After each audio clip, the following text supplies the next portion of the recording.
I feel empowered whenever I think I'm making a difference. Hmm. When I can change a life, when I see a kid get excited about finding a radish on the ground, or someone who finally can comprehend what they're reading and tell me what they just read. For seeing band kids that the light bulb comes on and they realize I really can do this. I'm not a failure. And I think the biggest thing for me is that I finally found the peace. We rush, rush, rush. We're trying to please other people. We're trying to make all these things happen. And now I can actually take the time for me, go outside, be in the garden, and just find some real peace and realize how blessed I really am and just keep counting my blessings.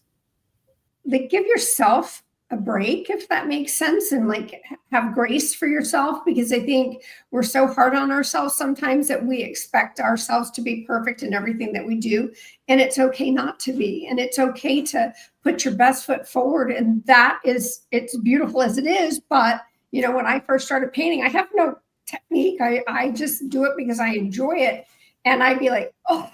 And then I finally said, okay, oh, well, if they don't like it, they don't like it. They can throw it away. It's not a big deal. I think that's the beauty of being our age, is that you have a much better concept of what we're really responsible for and what we're not responsible for, which is so freeing and so energizing. At 61, I'm kind of excited that there's something that I'm engaged in that I care about deeply that is going to keep me interested in doing some creative things that are, they're both for me and for others, sort of like my legacy work. Hey everybody, it's Tim Hinton, and if you ever see me out in the wild, I want you to call me Beast. Thank you for watching this tonight. We are going to talk about having a really successful midlife time, and I have some women here they're just really all my favorite people are here tonight. So Mary White's here. How are you, Dr. Mary White? I am doing so good, and I just have to say this because I'm going to date myself, Tim, but we are women, hear us roar. Yes. Old Helen Reddy song, but I just got to say it because we are here tonight. Okay, everybody, you see what you're in for already? Jackie Gilley's here. Jackie, you are probably the nicest person I've ever met. How are you?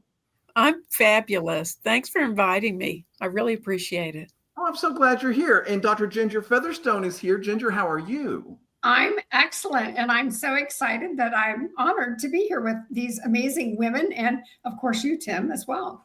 Well, thank you. And also here is Kristin Geeslin, and Kristin was one of the wonderful people that my husband and I met in Tampa doing our bed and breakfast. We are now back in Orlando as of recently, but Kristin, I'm glad that we're staying in touch, and you are just one of our new favorite people. So how are you? I'm great, and I'm thrilled to be here in conversation with other fabulous women. Absolutely. So everybody, we're going to talk about being really successful in midlife. Now, Mary and I have been having a whole series of conversations. If you go to the Call Me Beast YouTube channel, you can find all these conversations.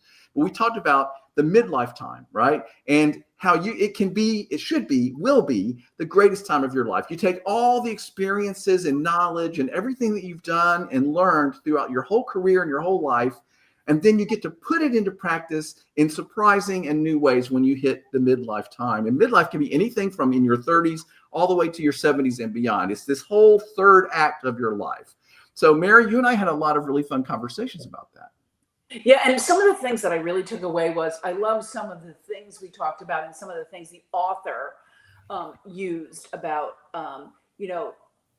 what was that one about the harvesting, Tim? I'm trying to think. Right. So the idea of thinking of your midlife time as a time of harvest, right? Because our culture tends to think of it as like, well, it's just like a time of winter and everything, you just kind of slog down till you die and everything's awful. And like, this is not the way it has to be. It's instead, you're going to harvest. It's a time of harvest when all the stuff that you've learned and the knowledge you've accumulated and the experiences, you harvest it and everything gets to blossom and grow around you. He also talked about not trying to be youthful, but instead thinking about being useful, which is another concept I really love from the book. So you can find those conversations on the YouTube channel. So Mary, before we start the conversation with these wonderful women, we're going to talk tonight about how these women have all found their new place in their midlife time, how they're either ending a career or starting something new, or they found themselves doing something they never expected, or how they've stayed useful and prosperous and helpful and healthy and all in their midlife time. We're going to talk about all that stuff. Mary, let's go around and have everybody introduce themselves. I'll let you go first, just really briefly tell everybody who you are, where you are, and sort of where you are in that transition time into midlife.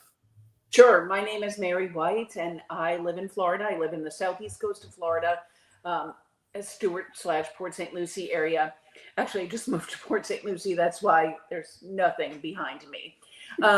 And so I spent 36 years as an educator with the Martin County School District here in Florida, as a teacher, a principal, and then a district curriculum and instruction director for the last 10 years of my career. And then I retired. And I sure struggled a little bit with that. And I had always planned on working again, but now I work for a company called PBS Corporation. And I am so honored and pleased to be with these women, some great friends of mine, some brand new friends of mine. So Jackie, who I've known probably the longest, past Ginger, because Jackie always used to judge some of my groups that I taught. Jackie, can you introduce yourself? I'm Jackie Gilley. I live in Midwest City, Oklahoma. I grew up in the Texas Panhandle in a really small town. I was a junior high band director for 29 years in Midwest City, and I started my adjudication pathway for judging color guard and then marching bands and drum corps back in 1984. So that's more than some people have been alive, I'm sure. But I've just been really blessed. As a band director, I had a great career. I'm really honored to have done that. But I retired early to care for my parents because my mom had been in a wheelchair for 10 years and my dad just couldn't take care of her any longer. And he was a pancreatic cancer survivor. So I cared for them for 6 years.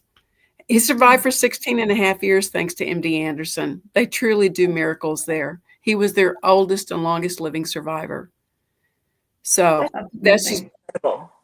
Well, yeah, it's just a testimony that you take one day at a time and you are just grateful when your feet hit the floor. Oh, Truly. wow. That's amazing. But I'm sorry. Oh, did you want to say anything else? No, I just now that I've cared for them, they're both now deceased. I'm in that giving back useful phase of my life where I volunteer with a local marching band. I serve as a tutor for WizKids reading program. I became a master gardener, and I do an elementary gardening program, which is probably the most rewarding thing I've ever done because they love everything and think everything's exciting. So it gets you excited about little kids and what they want to learn. I love that. I was an elementary school principal, and they do get excited about everything. So that makes me so happy, your usefulness. I have a new friend. Her name is Kristin Geeslin. Kristin, can you introduce yourself? Sure. My name is Kristin Geeslin, also known as Mindful Seer. And I had a 30-year professional career in education, workforce development, and mental health nonprofit organizations. I started as a counselor in a drug and alcohol rehab for teenagers. And my last position, I was the director of a continuing ed department at in a SUNY school, upstate New York. So when that position was dissolved, as things went online and, continuing ed and lifelong learning changed and morphed into what we know it to be today, I was out of a job, and I was also going through menopause, and I had what they call a dark night of the soul. Like, my father passed, my grandmother passed, my daughter was suicidally depressed. I was illegally fired from a job before the one at SUNY Sullivan. I mean, you name it, it happened. And coming through that, I had always been intuitive and interested in metaphysics. And as I came through that, I didn't know what I was going to do. I could not get a real job, in field again at the age of 50. I just was not getting real offers and real opportunities. So I retrained in sort of the metaphysical side of it all and became certified as a Voyager Tarot reader. And I have 7 certifications in what's called theta healing, which is a quantum healing modality. And so I've just completely gone to the metaphysical side, although now I need those admin skills to run my own business. So yeah, that's the long and short of my, first maybe 2 acts, and now this third act, which is still growing. Yeah. So interesting. Thanks. Really interesting. And I actually have to say, I've never known a seer, but now I do. So I'm very excited about that. I do want to introduce my good friend, Ginger Featherstone. We've known each other a long time, but I'll let you introduce yourself, Ginger. Hi, my name's Ginger Featherstone, and like Mary, we have a lot of commonalities. We both worked in the same school district, for me, almost 36 years, and we started in different paths. I started as a high school teacher, and then went into leadership and was given an opportunity to open a brand new high school as a principal, which was a gift. I can only say that was such a beautiful journey for me and my career.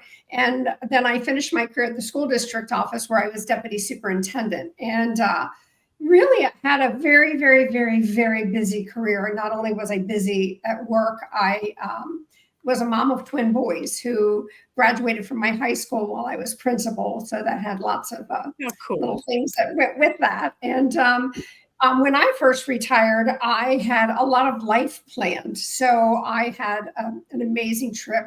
Besides going on my journey with Mary as well to get my PhD, we went on a almost 30-day trip to Europe. And it was our celebration for ourselves to celebrate life and the work that we had done in a school district where we gave not only our hearts, our minds, but really, truly our souls to something that we really believed in and that we believe in these children. And so then once vacations and celebrations were done, because I now have a new daughter-in-law, I needed to find something to do, because I went from being so busy that I paint. I like to paint, so I could only paint so much. And I also volunteer with the Treasure Coast Hospice here. And I'm like, I need to work again. So I was very fortunate. Mary and I now work together again at Positive Behavior Supports Corps. And I'm on the front end of marketing with school districts and working with the different parts of growing our company on the front end in marketing in school districts. So I really feel very fortunate to be in this stage of my life. And I'm also a grandma. So that's really fabulous. You guys are all so incredible. And I think some of your experiences, we've all gone through some of the similar experiences, even though we've had disparate geographical regions and different kinds of careers. All of us have been in education, and all of us have undergone something. So how have you navigated this entrance into your midlife? I think that I spoke about that. I really struggled leaving a job. Like, I felt kind of my job was my identity. I mean, how have you guys navigated this into something else? When I had to retire to help care for my parents, I grieved. I mean, for a year. It's like, oh, they're gone for this.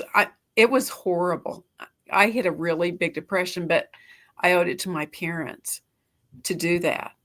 But fortunately, I had 3 sisters who could come in and relieve me on the weekends, so I could get away a little bit, and I could still go out and judge. So my judging friends and being able to be around all these students, band kids and all, that's what saved me. Otherwise, I don't think I could have handled it. Wow, that's absolutely incredible. Yeah. When my work transition was happening, I had my hands full with a teenager that wasn't thriving. And so I really wasn't without something to try to focus on. I didn't really have that all of a sudden, because I didn't formally retire. I was more like ejected, from my career at a certain point. I almost feel like the universe had a completely different thing in mind for me, and I was going to have to go there whether I wanted to or not. And so that early part was difficult. For a few years, once that position ended, I didn't really know what I was going to do. I was in sort of no man's land. I really didn't know. And then I had to take, remedial work in order to make a living for a while until I got this new thing happening.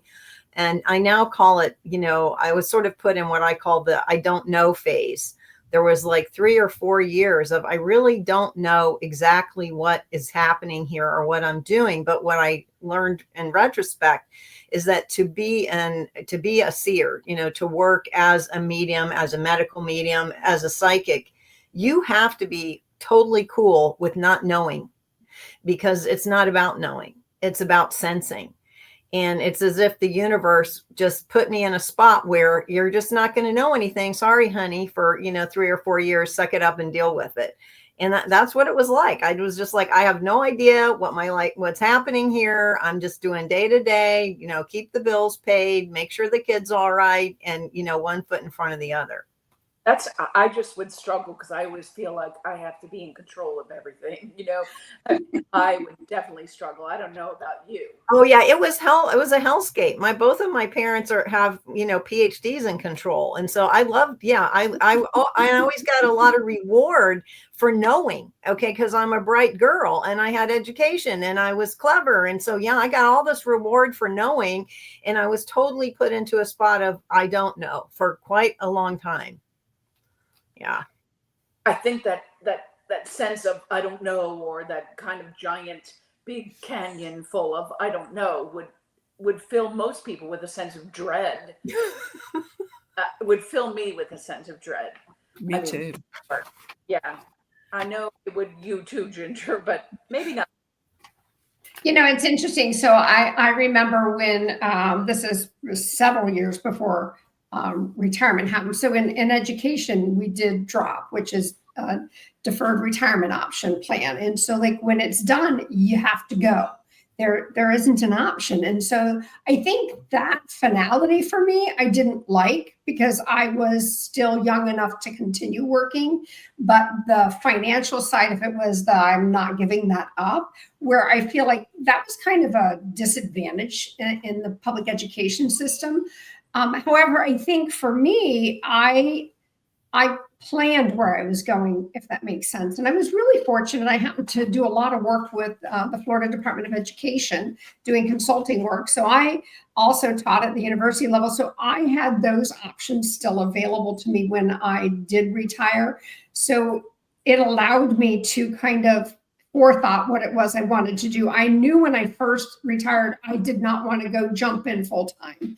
I had too many things planned, celebrations, parties, traveling. And I think traveling, which to me is like probably the most beautiful part of my career now in this role in my life, is because I never was able to do that. You're a civil servant, you're a servant to public education. You give of all of that, and vacation for me was going to baseball tournaments with my children. So I really think that now it's an opportunity in this stage of my life to really enjoy the beauty of what has been there. So now, as well as become useful. I feel like I've always been useful. I don't know that I really was never not useful. So I kind of like struggle with that kind of a term. But well, the term, Ginger, in the book, he says, go from youthful. You can still remain youthful, by the way, because we feel young. I'm sure all of us do. You go from youthful to useful. Like you can reap what you sow. You can now, really use your usefulness. I was going to ask Jackie, how are you? You're useful in so many ways, Jackie, like in terms of how you're using your skills and talents that you've worked for many, many years to bring about. Well, I'm just really blessed because I'm able to go and volunteer at a local band so I can keep my kid fix, because that was what was hardest for me, is to give up a daily contact with the kids, because I think they keep me young. And now to be able to go out and judge or do clinics, I can still relate to those kids. I don't always know the terms they're talking. I don't know all the games they're playing. The music goes right over my head. You don't have Riz, charisma, Riz. I try to keep up on them all. I can't. I just give up. But it's great to still be able to be around the kids. And then they always say, and how old are you? And they're like, you're older than my grandmother. Yeah. So to me, it's all about your mental approach. Right. Totally agree. I mean, you guys feel free to jump in at any time with any responses. I'm going to jump in because I want to roll my eyes at you trying to stay hip and current with your lingo. Okay. What? Are you really trying to stay hip and current with your lingo? Oh, come on. Yes. Why? Just because I like to know what's going on. You know, I have FOMO, Tim. Okay. She does. I like what's happening. I don't know what's not going on. Okay. I'll get back. This, by the way, I am loving this conversation. And in fact, I appreciate you guys all being so honest and raw and authentic and like really telling your story. That's very powerful. So I appreciate that. And I really love it. So, Jackie, you talked about like, well, I got into this. I became a master gardener. Like, so was it like, I've always wanted to do that and now I have time? Or was it like, I need to find something I want to do? Well, no, I grew up in the Texas Panhandle and you couldn't have a garden there. It was so hot, so dry. It's a very arid area. It's very sandy soil, so you couldn't grow anything. And so finally, when I got to Midwest City, I was really upset with the high school band director, and I started just digging up Bermuda grass in my backyard because I was so mad at him. I had to do something out of frustration. And so I just took my yard and just started flower beds. But it was a total disaster. It was, you didn't know if it was going to work or not because I didn't know what all the secrets were. And I didn't know what clay soil was. I'd never been around a clay soil. I'd only been around sand. So finally, I enrolled to go to the OSU Master Gardener program because it's like, I just want to know what's going on and how can I be successful as a gardener? And then it gives you a whole new venue, a whole new group of friends. It got me into the elementary school program with the junior master gardeners. And I'm sorry, I loved being around the flowers and seeing the butterflies and seeing the bees and seeing all these miracles of nature because truly it's all miraculous. Yeah, that's so nice. And the kids really appreciate it too. I bet they're like, everything is great. Oh my gosh, there's a string bean. Well, actually, it's amazing because they'll eat it. They'll try vegetables if they grew it themselves. And you give it ranch dressing, they'll try anything. True. Or as the kids would say, word. That's hysterical. So I'm coming back in because, but what you're talking about, Jackie, is something that I find difficult. Is like I am trying all kinds of new things, and it's good for me to be terrible at something, but it's so hard for me to be terrible at something. Well, so because everyone makes failure sound like it's not an option, but that's the only way you're going to learn. Well, of course. Right. Absolutely. And I mean, I have to be bad at something to become good at something. And I know that I'm learning and growing through the process, but I still was that kid that wanted to be a straight A student. So like, it's really hard for me to not be good at something. I mean, when I started baking, like it was inedible. Like I literally would take things out of the oven and throw them away, so that one I wasn't too hung up about, but I have new things I'm trying to do that I'm not good at. So how do you guys handle that? Like you're all doing new things, right? Like Kristin, you talked about that specifically. Like you were in this I don't know phase, which I think would be really hard, but like, how did you deal with I'm not good at this, but I'm going to get good at this. I'm going to learn. I'm going to let myself, like, how did you deal with that? I'm still in that. Okay. Because I am really, really good at my craft. I mean, there's not a better theta healer around here. I'm really good at my stuff. I'm still trying to figure out how to market myself. And I've been doing this independently since 2016. I started professionally in 2016, completely relying on this for my salary, my income since 2018. I'm still trying to figure it out. And it keeps changing. It was different before COVID. It was different during COVID, different after COVID. And so I'm still in that. But I think what I realized is that other people are also don't know. Okay. Like anybody who's done anything online has had technical snafus. And, there are times when people don't even get their thing up. They'll be like, okay, here's my event. It's going to be at this time. And they can't even get their basic tech to happen. And you get the message. Oh, so sorry. Tech fail, blah, blah, blah. And if you're in it, you're like, yeah, it was a tech fail, been there, done that. And so I think, I feel like by being in a thing that keeps changing and I have to keep learning, it makes me feel more like it's okay for me to not know what I'm doing, do the best I can, and it, like, I don't know, like my generating my own creative flow, not worrying so much about how it goes and how it's received, to just stay in my creative flow, because eventually something good comes out of staying in my creative flow. It may not come out exactly as I want every time, but I feel better on all levels when I just follow those hunches, keep trying to make the thing happen, and then seeing what happens, like meeting you guys. I mean, that was so incredibly random, that we're at this event. I meet, Steve and Tim. We have a nice connection. I end up doing a lot of work for 2 years at your place when I really needed you, because I was not in a very go get it type of mode at that time. And it's like the universe just showed up, like, okay, Steve and Tim are all over this. They're going to be bringing in the people, but they need the reader. And I can drive over there and do the thing. No problem.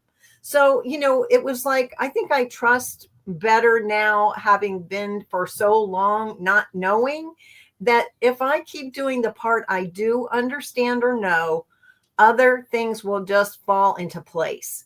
And I'd have to, the more I trust that, the more cool stuff happens. Wow. Does anybody else want to speak to that? Well, Go ahead, I think Jackie. you have to be open to saying yes to everything. There you go. You can't close yourself off. You need to realize that I'm sorry, I'm a big believer in God. I think God just opens these pathways for me and has blessed me with all these things I never expected. But I just think you have to be open to anything, and you just say yes. You can't be I afraid, agree. because if it I doesn't said that work, to fine, somebody go today try at something lunch. else. I was invited to something for lunch today, and it was completely random, and I said yes. And then the people are asking me, well, how did you get here? And I said, well, I was invited. So I said yes. See? Yeah, I think it's really, I think as in this stage, the guy was a perfectionist. So it's really hard sometimes to let go of that. And I think give yourself a break, if that makes sense, and like have grace for yourself, because I think we're so hard on ourselves sometimes that we expect ourselves to be perfect in everything that we do. And it's okay not to be, and it's okay to put your best foot forward. And it's beautiful as it is. But when I first started painting, I have no technique. I just do it because I enjoy it. And I'd be like, oh. And then I finally said, okay, oh, well, if they don't like it, they don't like it. They can throw it away. It's not a big deal. It's that process of letting go and allowing yourself to be who you really want yourself to be, and what that comes out as. And I think it's really powerful when you get to that stage that it's okay not to be perfect. But getting there, Ginger, I think is really tough, like, Yes. because we've all been in careers that have been kind of, go, go, go, and kind of high pressure, high power, and, very demanding careers. So I think getting there and releasing that is very, very difficult. Yeah. And I think I know I speak for us that we also were in careers where men are treated one way and women are treated another in that role. And so Tell more. Well, so it's okay to be a strong leader if you're a man, but if you're a woman, you're considered a bitch, or you aren't. It's just a different comparison of what those roles are. So you're set up against another whole different standard of what's expected of you because you're a woman, and it's something that I think women a lot of times forget how amazing they are. Yeah. I've heard research that says women underestimate what they bring to the table and men overestimate it. I'm sorry, I didn't, but that is funny. I mean, research shows. That's very interesting. I mean, I think some of that is true. I just, there's so many, education is a women-centric field, particularly at the elementary level. So I'm sure at the high school level, it was definitely different, or middle school level, whichever you were at was a little bit different, for sure. But it's kind of an interesting take on it, Ginger. And I guess, do you think about that now? I mean, No, yeah. no. I mean, one of the things that the author talked about is how you can kind of harvest in this time of your life because you stop caring what people think. 100%. I think you also learn to let go of all of that, what people are thinking anyways, because you really don't care, because now you're in a stage that you are actively engaged in doing what you want to do. Right. I know. Jackie, are you totally retired? Well, except for the adjudication part, yes. Yeah. Okay. Yeah. No, that's great. And I mean, I feel like a part of me still cares what people think, you know, Yes, because I want to do a good job, you know. Right. 100%. Any responses? I mean, I care what people think, but I care less. There's a smaller area that I care about what it is. You know, the area about what I care about what they think is smaller. mhm. You know, if I were to do, you know, like a one-on-one session with somebody and they're like, oh, that I didn't get anything out of that, my heart would be crushed. You know, that would just be devastating. If I were to, you know, whatever, you know, try to do a Zoom thing and the tech didn't work or whatever, and people got fussy, I would be like, sorry, you know, this is par for the course. I know better now, like for the kind of work that I do, where, you know, where things can easily get snafu'd and do get snafu'd with me or anybody, versus what are the things that, you know, if I'm showing up to do this, you know, with any integrity, I need to be responsible for. You know, I know that, you know, and so it just makes it makes doing what I do easier because I know what to be concerned about and what not to be concerned about. I think that's the beauty of being our age, you know, is that you have a much better concept of what we're really responsible for and what we're not responsible for, which is so freeing and so energizing. And, you know, like I know for my own creative thing, like I've created this system, I call it Be-ism. Okay. And this is like my little thing that I'm harvesting. Okay. I tried to live body, mind, spirit. So yeah, this is my little thing that I give to people when I do readings. You know, I created this out of how I tried to live. I tried to live body, mind, spirit. And then I studied Buddhism. And so I brought in the I, because we talk about the intellect is like a sense. And then, you know, I was always interested in the soul, you know, what's going on with the soul. And then the M is mastermind. That's, you know, how you connect with all that is God, or, you know, however you do your higher power. And so, you know, this comes out of my personal journey. It comes out of my Buddhism practice. It comes out of my early studies in New Thought Christianity. And so, you know, yes, I am actually in the process of harvesting all of that. It's not completely harvested. There's more to do. And at 61, I'm kind of excited that there's something that I'm engaged in that I care about deeply that is going to keep me interested in doing some creative things that are, you know, they're both for me and for others. You know, it's sort of like my legacy work, you know, that I have something that I hope to leave behind that's going to benefit others based on, you know, everything that I did during my lifetime, both on the personal discovery side and on the professional side. I'm excited, you know, that, you know, it's not quite all there. It's like it's been building and growing, and there's still more. It's like I'm pregnant with it still. You know, it's not all of it's not out the birth canal yet, you know. So to be 61 and have something that I'm looking forward to seeing develop further, I'm feeling really good about, which is sort of, I feel like my it's my reward for surviving those years when I was kicked out of my profession and didn't know what I was going to do. You know, because I do see other people who formally retire. Some navigate that transition really well, and others not so much. You know, they have enough money to live, but they didn't really do an intentional process of retiring. And then they are like, what am I doing with myself? And they're not really happy. And so I know I don't have to worry about that. You know, I can plan my real retirement for once these projects are completed, you know. So I feel like, you know, that's the upside of that other part that was pretty hard. Tim and I talk about this all the time, about process. And you're still like, we always feel like we're in a learning process. I mean, I just always feel like I'm learning and growing all the time. Whether or not Tim makes fun of me of trying to like learn the kids' lingo or stuff like that, to me, that's part of my process, that I want to still be on top of what's happening in pop culture or whatever. Like, I still want to know what's going on so I don't feel like I'm missing out. I mean, Jackie, what are you still processing? Like, what's part of your Well, process? I just think it's amazing that all of us are so open to everything, that we're open to new experiences, that we're being so positive, that we seem to love life. I'm to the point where I'll be 70 in August, and I don't think I can take anything for granted.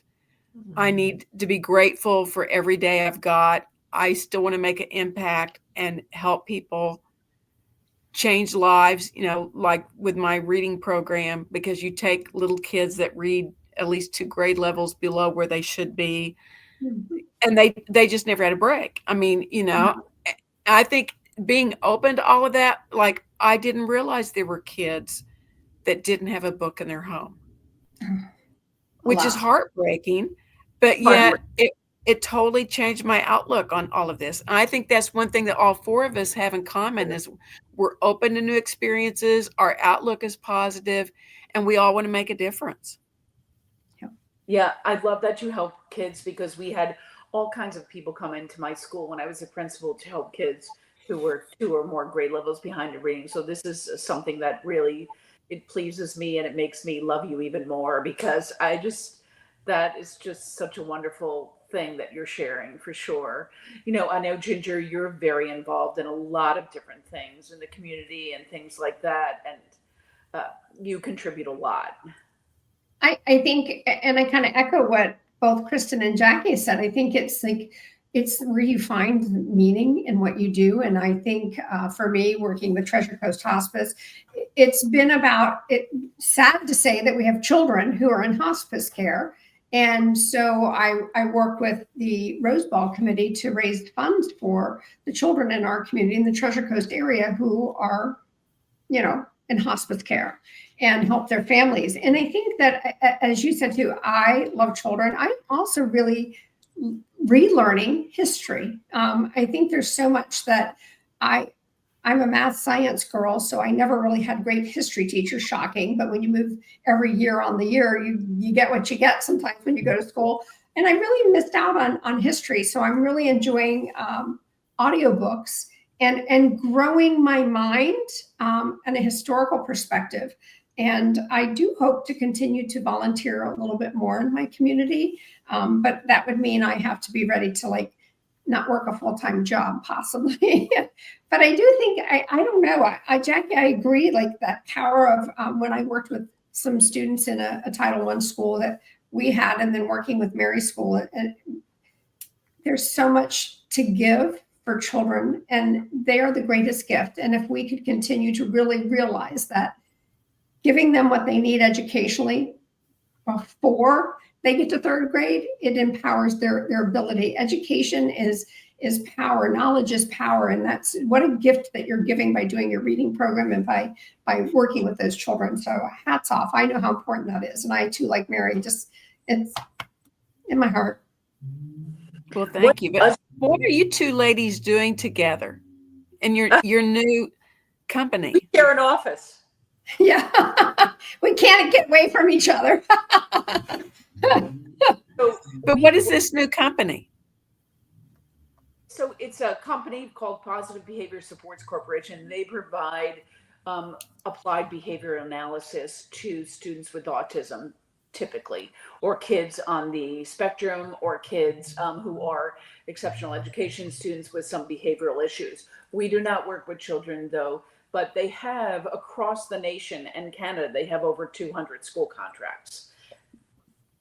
Ginger does more of the contract than I do after the contract. Yeah. So something really exciting, though, that we have done, I'm just sharing because I'm really proud, and I'm proud to work with Ginger too. But so we presented last year to the leadership at something they call the Summit. It was in Dollywood, Tennessee. And this year they're doing a little different, and they're having 5 symposiums throughout the summer. And they asked all the regions across the United States what do you want to hear for your leadership keynote? And they asked for Ginger and I. Wow. How Yeah. flattering. How honest. That's just incredible. Very honored. Very honored. We were so flattered.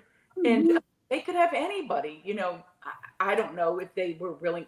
I mean, so we work for the company, obviously. So they're flying us to all the summer symposiums, and we're going to be doing their leadership keynote. So we're very excited and flattered to do this. But again, it's to me that research that I'm doing. I love doing that research, and I love, I love communicating with people about what I've lived and loved my whole life, like kind of that leadership end of it, and how to be a good person and all these things, and more important, a good person to people. Here's some of the books we're doing. Oh my goodness. Oh, whoa. So y'all are going to rack up all these frequent flyer miles, and then you're going to both take an incredible vacation, right? Yes, and yes. Yes. We already have vacations planned, by the way, but it's okay. Our husbands are friends too, so it helps. So yes, yeah. So we booked one of my needed to do on my list was to go on an inaugural sailing of a cruise ship. So we are going on Star of the Seas in August, and I can't wait. I don't even care where the ship goes. I just want to be on that brand new ship for the first time. So what about you, Mary? What was the question? Sorry. Vacation. Oh, I'm going with Ginger on that. You're all together. Oh, how exciting. Yeah. Oh, yeah. Oh no, I'm going with her on that. And we hope to do a lot more travel in our future too. It's one of the I just recently moved, so we can lock the door of this brand new house and leave, for an extended period of time. And travel is something that I've always loved and love to learn something like that. So I totally want to do more of it. So yeah. I wanted to ask, just kind of as a way, that what empowers you? I'll let you think for a minute. I like to just take in a lot of different information from different universes. I like to tap into different types of thought groups and stuff. And I like this. I like hearing from other women. I think really I was so blessed to know a lot of women, and I still do, who are 10 years or more older than me. And so, I see who's thriving, and, what are they doing and how are they doing it? And, what's made a difference for them. So I'd say those are two things. I feel like my creativity, and I've noticed this of other creative people too, is they take in information from a lot of different places. And, listening to different podcasts, following different people, listening to different things randomly on the radio. And, that makes me more of a, an integrated, holistic type of a thinker and producer of whatever I'm creating. I'm looking at things from a lot of different angles. It makes me both practical. Okay. I'm both practical and woo, which you don't always get. And that's why I have the MS after my name. There are many people out there that are psychically gifted and probably more than me, but they don't necessarily have the science side as well developed. And so when it just changes the way you do it when you have both, a respect for the scientific method and for the woo. And, my personal faith path has been Buddhism, and Buddhism is very scientific. We're told, do the practices, see what happens. Do the practices, see what happens. Don't take my word for it. So the way I approach intuition is very different from people who come through the Western, sort of the Western spiritualist or the Western magic side. It's much more sensory based, much more related to mindfulness and awareness than sort of, I don't know. I don't even know spiritualism, it's just the way I do it is different. And I love science. I love science. So I love like The Hidden Brain. That's one of my favorite podcasts. So I'd say for me, I'm inspired by hearing things from different angles, or right now I'm doing a deep dive into how more things about how your adrenals, your thyroid, your gut, how they all talk to each other and communicate, your hormones. I'm just real deep into that right now. So I'm listening to all those doctors trying to sell something, and I'm not buying. I'm just listening to their program, and I'm putting the pieces together. I'm like, oh, okay, yeah, it's coming together for me. So I would say that's what inspires me. I love being in groups of women like this, where I can see, what other people are doing, how they're doing it, what's working for them. And I love taking in a lot of different, info. I love it. Jackie, what empowered? I feel empowered whenever I think I'm making a difference. Hmm. When I can change a life, when I see a kid get excited about finding a radish in the ground, or someone who finally can comprehend what they're reading and tell me what they just read. For seeing band kids that the light bulb comes on and they realize I really can do this. I'm not a failure. And I think the biggest thing for me is that I finally found the peace. We rush. We're trying to please other people. We're trying to make all these things happen. And now I can actually take the time for me, go outside, be in the garden, and just find some real peace and realize how blessed I really am, and just keep counting my blessings. Yeah, I love that. I love it for sure. Ginger? Oh, I'm still resonating on Jackie's finding inner peace. I just think that's really powerful. I think for me, gosh, I'm not sure. I think, one of the things I think that I've become confident, so I'm empowered by that, but I was not when I was in my youthful. I didn't have that confidence in myself or believe in myself. And I always wanted to work harder and make sure everybody believed that I was doing really what I knew I was capable of. So I think that like what's empowering for me, I truly believe about making a difference. That's why I was in education. I love kids. I still love kids. And I think that the more we can model and empower our youth for the future, that empowers me. I'm a very positive person. I find positive most everywhere you can, find positivity. I think that kind of creates that sense of peace as well. I don't know that I'm quite at peace yet. Maybe I'm getting there. But I'm not. I'm talking about myself. I'm agreeing for myself. Yeah. So I just think I'm not sure that I'm empowered by specific things, but positivity is definitely a part of what makes my inner self create my own happiness, because I think that's really important in moving into that next stage of life. And I'm hoping to be in that stage of peace. And Kristin, I'm going to go look up some of that stuff on the adrenals and the thyroid and all that, because I got the thyroid. Adrenals, thyroid, hormones, bring it on. I'm like, oh, wrap it all up in a bow. I'll invite you guys to my personal page, because I'm posting in my personal group on that stuff a lot. So I'll find you. Definitely. Oh, count me in. Okay. When you wrap it up into a nice, neat bow, send it all to us. We may not be buying what you're selling. Yeah. And I love that. I love that. Well, as I've confessed, a lot of times I'm not selling anything because I'm not that good at that. That's just so great. I was thinking about what advice would you have for women our age or going this age, like, because I know Tim's going to come back in because we're going to wrap it in. So I want to soak you all up and get advice. I would say do something that's outside your comfort zone. I participated in this book writing project last summer.